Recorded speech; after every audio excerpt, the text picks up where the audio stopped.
Hi guys, আমি এসেছি আজকে রোজ গার্ডেনে। রোজ গার্ডেনটা আমার বাড়ির কাছেই, মানে ব্যাক সাইড আমার বাড়ির। তো এটা আমার বাড়ি, এটা ব্যাঙ্গালুরুতে। এখানে এই ধরনের রোজ চাষ হয়। এটা মানে পুজোতে লাগে, লুজ বিক্রি হয়।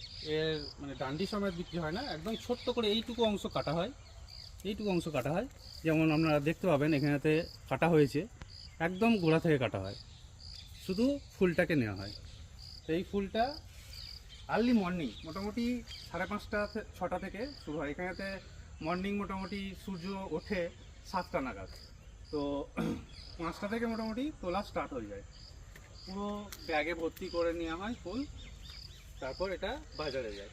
বাজার থেকে কেজি দরে বিক্রি হয় এই ফুলটা। তো আপনারা দেখতে পাচ্ছেন এখানে